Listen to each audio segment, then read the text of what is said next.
Okay. Ganun kami sa New Life. Ora-ora. But anyway, thanks be to God. Ang awit kanina, walang maingay ha? Kasi pag maingay kayo, hindi niyo masagot mamaya ang mga katanungan ni Ate Shai. Joy to the world, meaning nagbibigay ng kasiyahan ang kapanganakan ng Panginoong Hesus. Tama? Okay. The Lord is come. So if the Lord is here, kailangan masaya tayo, walang kulang. Tama? Kumain na daw kayo ng spaghetti kanina? Kumain na kayo? Oo, umawit lang kayo. Okay. And then sabi ng awitin, let every heart prepare him room. Yung puso ba natin ngayon ay bukas para sa Panginoon? Hindi ka lang buksan natin. Ito yung panahon na bukas ang ating puso sa Panginoon.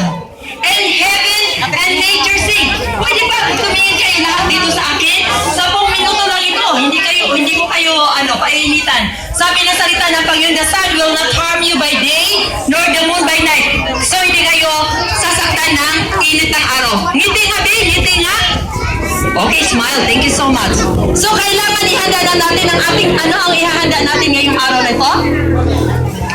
Ay, walang nakikinig. Ano ang ihahanda natin sa araw na ito? Ang puso! Ang puso! Ano sabihin nyo? Ang puso! Okay. And heaven and nature sing. Imagine, umaawit po ang kalangitan. O ang kapaligiran natin, di ba? Yung mga tanim, lahat yan. Kasi, bakit kaya umaawit sila? May kasagutan po ba? Bakit umaawit siya? Dahil ipinanganak 2,000 taon na nakalipas ang hari ng mga hari. Ano ang pangalan ng hari? Jesus, the King of Kings and the Lord of Lords. Huwag niyong kalimutan yan. Baka itatanong ni Ate Shamin yan. Okay, gusto ko yung pinto na ito ay maikli lang. Alam niyo ba bakit ipinadala ng Diyos Ama si Jesus? Ang lahat ng tao ay makasalanan. Sinabi ng salita ng Panginoon. Ang lahat ay nagkakasala. At minsan man sa atin ay walang matuwid. Kaya ipinadala ng Diyos. Plano at kalooban ng Diyos na ipadala si Jesus. Amen? Okay.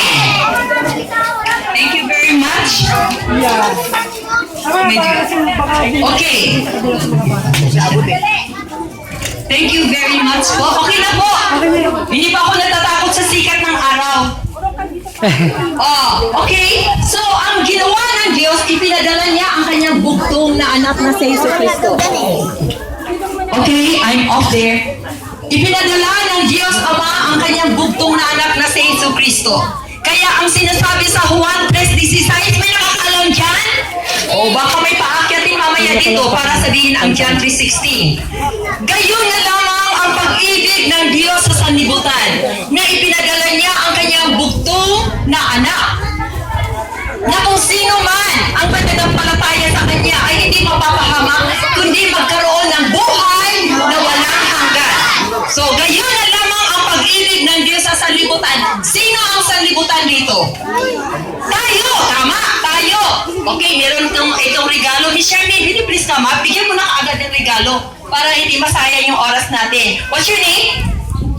Oh, kasi very, behave, no? Kaya may regalo ka agad. At ipinadala nga ni Jesus ng Diyos ang kanyang bugtong na anak na si Jesus. Na kung sino man ang mananampalataya sa kanya. Anong mananampalataya, Sister Del? Yung mananalig, yung magtitiwala, yung maniniwala, yun ang sinasabing mananampalataya. Ha? Pagmamahal daw. Okay. Yung naniniwala lamang. Sino dito ang naniniwala kay Jesus? Kailangan lahat ng tao ay maniniwala. Dahil ang naniniwala kay Jesus ay hindi kailanpaman mapapahamak. Saan mapapahamak? Spiritual po na kamatayan ang sinasabi doon. Naunawaan niyo po ba ang 1:3:16? Naunawaan ninyo? Yes! Bakit pinadala ng Diyos? Dahil makasalanan ang tao.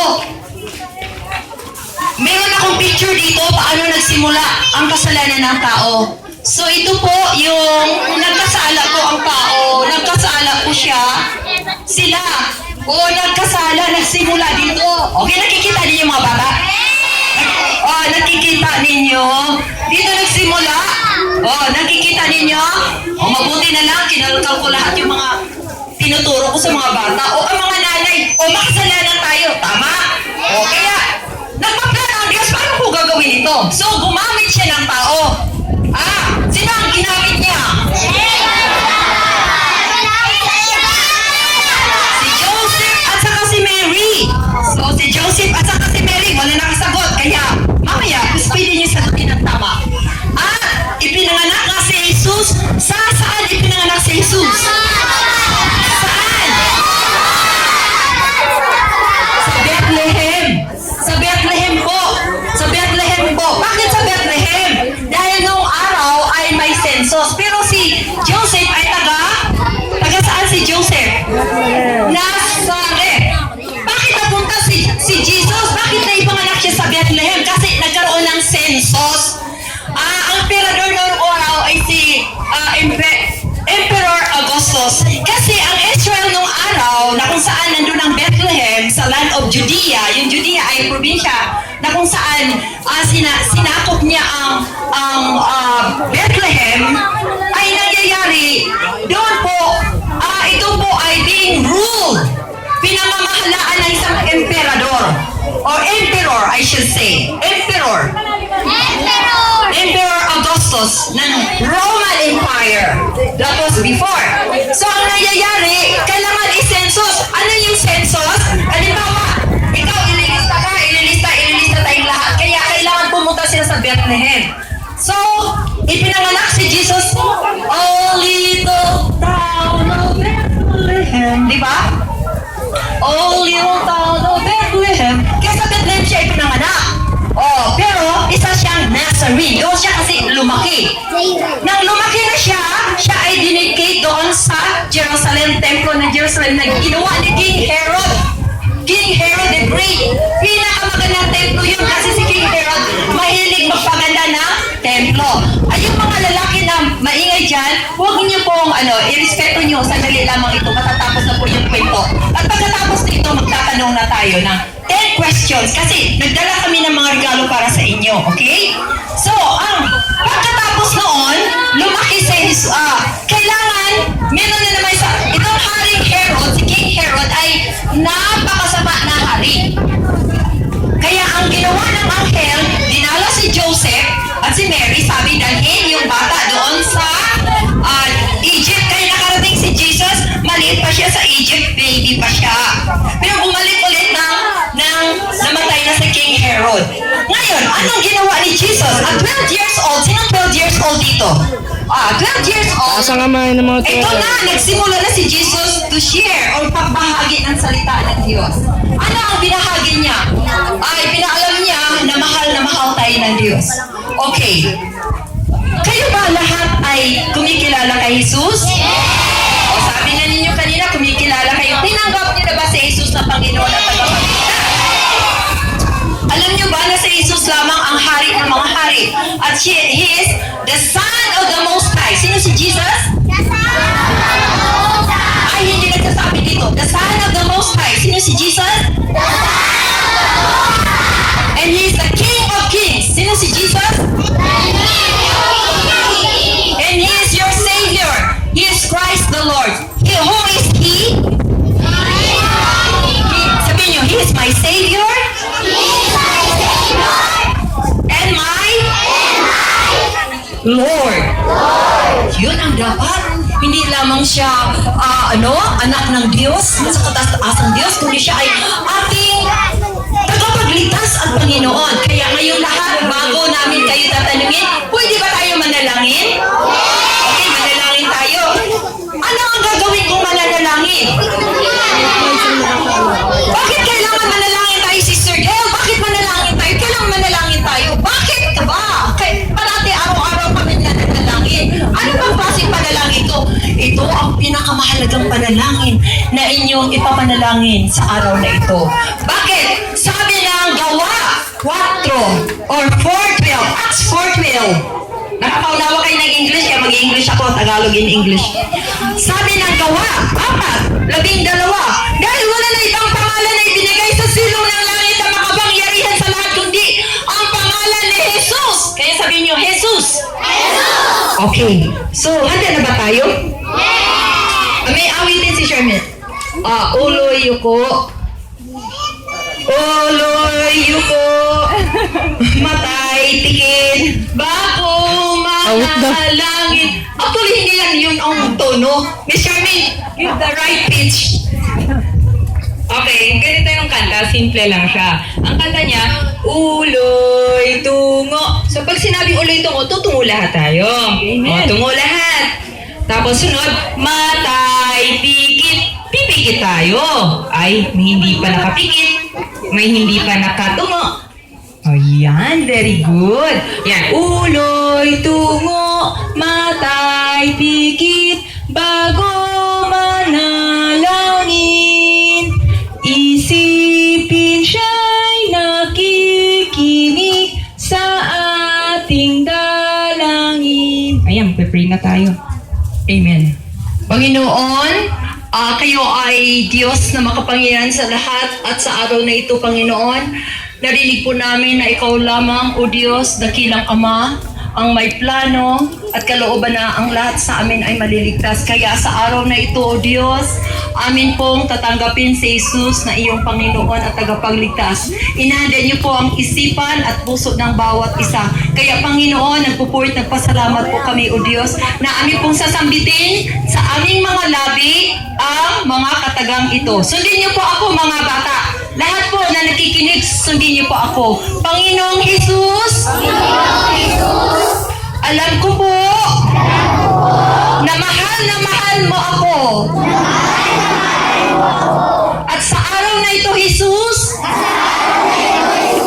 humihiling po ako. Patawarin niyo po ako, Jesus. Sa lahat ng aking mga kasalanan. Alam ko, Jesus, Ikaw ay tapat.